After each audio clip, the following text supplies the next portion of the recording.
Good day, all. Ira Epstein of Linn Associates with your financial market wrap-up for this Thursday, the 21st of March, 2019, about 3:33 in the afternoon. So what we're looking at is a market, and this is approximately where you're going to see the settlement price come in. They determine the settlement price at 3:30, actually 3:15 to be honest, then they reopen at 3:30. And it's the last half hour of trading, but the settlement's already been determined.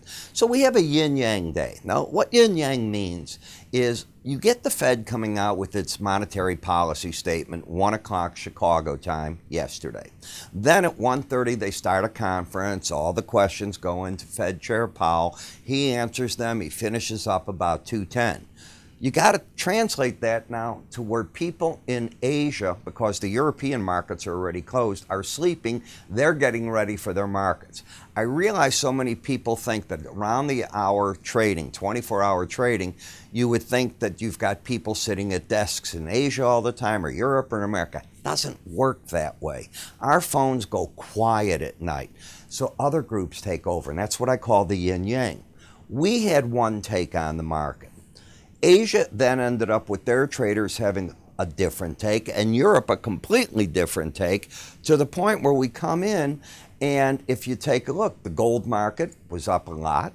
Look at where you opened at 28.23 in the S&P. You're 40 points higher. You opened at 25,702. You're up 300 points from that opening. So the losses yesterday in stock indices, traders came back in and they said, you know, I don't really buy into that.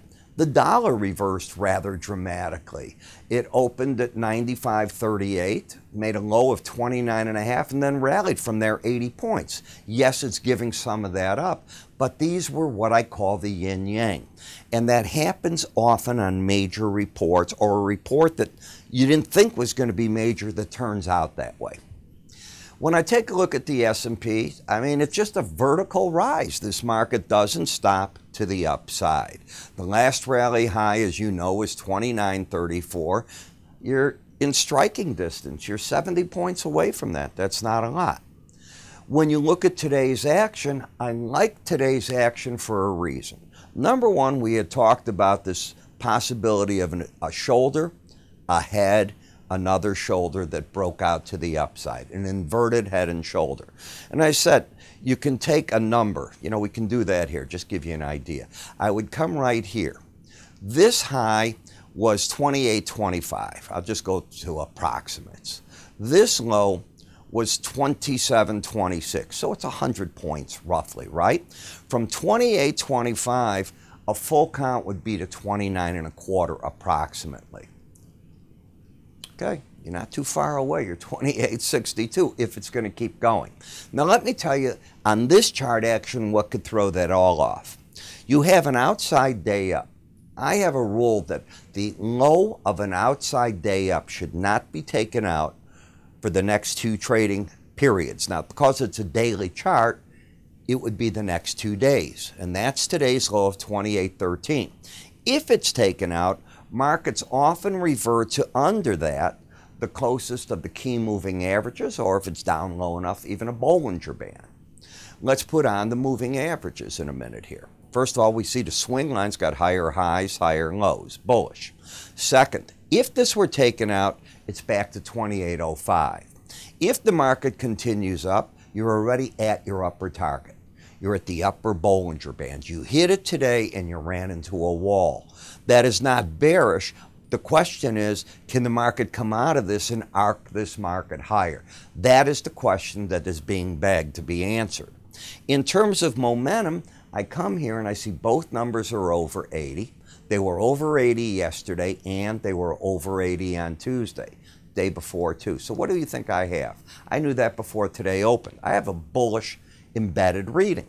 That's the number one on a hierarchy for me, at least. On a chart, that's my number one part. When that's bullish, embedded, when both numbers have locked in for several days or more over 80, until the red line closes under 80, I say the pros are buying the breaks, looking for higher prices. In the NASDAQ, you've had this number. The market tried to break today. Didn't quite get down to yesterday's low. And this is what you call riding the Bollinger Band. It doesn't get away from it. Gets over it, comes back under, starts the process again. Very bullish still. Where you're not bullish yet, like that, like the two charts we just looked at, have been the Dow Jones and the Russell. They are more sideways markets, but today was exciting in the sense that the Dow had an outside day up. So at least I have a number that I don't want to see taken out. If it is, I contend the market will go back to the lower Bollinger Band, or a good probability of it. Supports the 18-day average, and the resistance, the upper band, at 26,170. In the Russell, you have a market with a higher high and a lower low. So it has no trend. Momentum is sort of waving right here, not knowing what to do. You have two levels of resistance that's different than the other charts. This market's under its 200-day moving average, and a lot of traders look at that number, and the Bollinger Band is just sitting right over that. So it's pretty formidable resistance. Doesn't mean it can't be broken, but that's what it's got, and the market's just working against that 18-day average. I know I said that when this market came down, one of the things I'm noticing, especially on breaks, because you're so low in the VIX, getting it down another 15, 20, 25% is very difficult. So as the market comes down, what I'm noticing more times than not now is you hit that number, and that's where I think pros are coming in and writing puts, trying to come out of those at the 18-day average of closes, what I call that line in the sand. You didn't do it yesterday. You didn't do it on Tuesday. You made a run for it right here, which was Wednesday. You got pretty darn close. You hit 1430. That number is 1440, but we'll kick it today. You went to 1456. That's over 1434, and right back down almost $1. That's a lot. So that's what I think the pros were doing in that market.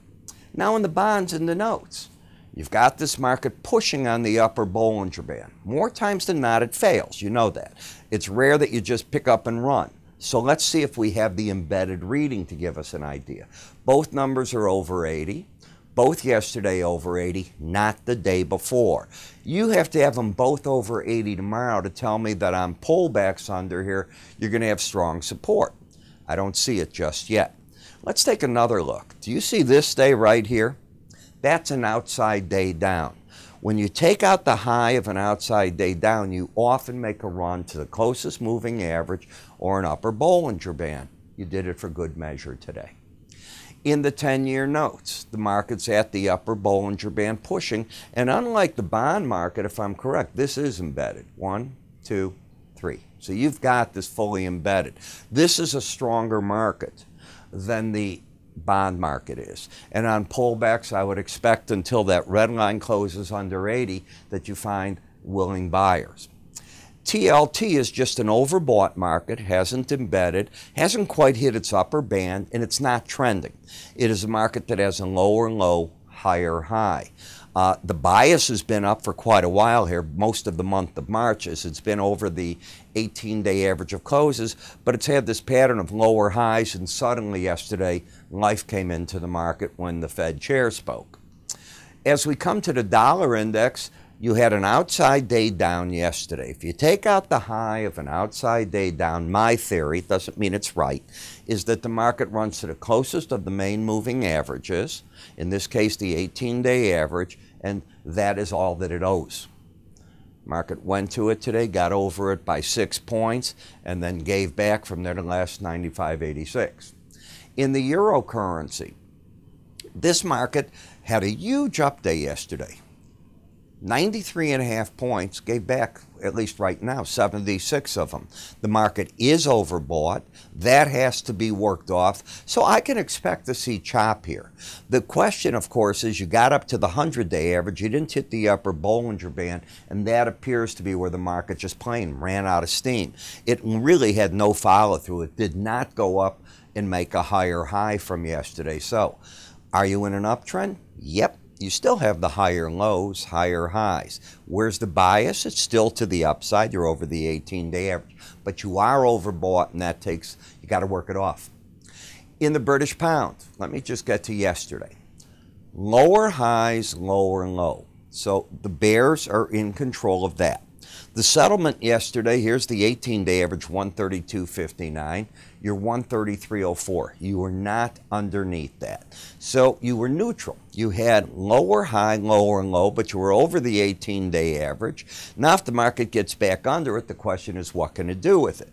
If it gets under, and that's a big if, I would look for support 130.97, the Bollinger Band. If it goes up through this high of 133.71, still won't be a trend. You could have a downtrend. You can't get an uptrend because I'd have a lower low and a higher high, and I'd look for the resistance at 134.21.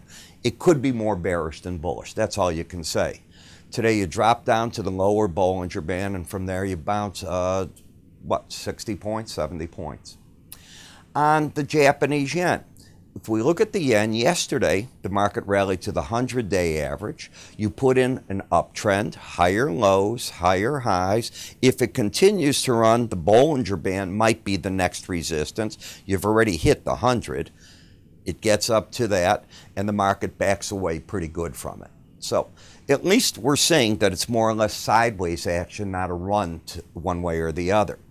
In Bitcoin, the market had a good opportunity here to try to make a run for the 100-day average, and instead what it's starting to do is question it. Now, you haven't lost both numbers over 80. They're there. Let me get here. They're there today. They were both over 80 the day before, but not the day before. You're not embedded. You're overbought against the upper Bollinger Band. This could be a failure number where now the market might want to go back to what I term that line in the sand, the 18-day average of closes, to regroup. That's what you got to consider. In the Brent versus WTI, our WTI is on fire in prices and Brent is not. And that's what's taken the spread difference from about $9.50 all the way back now under $8 a barrel between the two. When you look at Brent, you see you're stalled out against the upper Bollinger Band. Now, what about this? Are we overbought or are you embedded? Both numbers over 80 today, both over 80 yesterday, not the day before. Not embedded, just plain overbought. So that explains in part why the pros are doing what? They're on this market, each time it's getting to that upper Bollinger Band, taking some money, I think, off the table. You have a whole different picture here. You've got an embedded reading, which means the pullbacks in this market, the WTI, is getting bought on a regular basis. I will change that opinion if and when the red line closes over 80. But until then, I see the breaks, I see the market hit the upper Bollinger Band, and I think people are looking at that number. In the gasoline, you haven't given up this upper reach of the Bollinger Band, of the slow stochastics yet at all. You embedded back here at the beginning of the month. We're at the 21st. It hasn't given it up. This is the power when that locks in. And until it's lost, the market's not letting you come in on a break, and they're making you pay up for it. It's always difficult. When I take a look at nat gas, you're at that funny time of year. You're going to get a few storms still throughout the country in different parts, and there'll be a bit of gas usage. But all of a sudden, you know, when I grew up, March comes in like a lion, goes out like a lamb. Remember that? Well, that's probably what you've got. So now the market's starting to fight here almost daily against this 18-day average, as it's trying to figure out what to do next. If it drops, the Bollinger Band bottoms your support. On rallies, the 18-day average is resistance. If it gets a pop, you can see the upper Bollinger Band's the resistance, but you're fighting everything. You've got momentum pointing down. The bias is down as the swing lines up. Just difficult. You know, in my morning subscriber video, and I just want to remind you of this, I'm able in that video to say buy here, sell there. Not what I think pros might be doing, but exact points. Then I'm able to point out things that I won't do here. I give you even more tricks in that. I cover ETFs and futures, and I ask what you want me to do. So one of the things that I did 2 days ago is I said, write me and let me know what you want me to do. And I've been posting that update around 9 in the morning. Everybody wants it earlier. They want it before 8:30 a.m. That seems to be the big thing. You know, I'm going to do what my subscribers want, so we're going to move to 8:30 a.m. I got to adjust my own personal schedule, but I will. I'm up anyway, so just getting in here a bit earlier, so what? So If you're not a subscriber, you might want to give it a try. I admit it's 26 cents a day. It may be a bit much for you. It's $7.95 for 30 days. We don't go by the month. We go by days.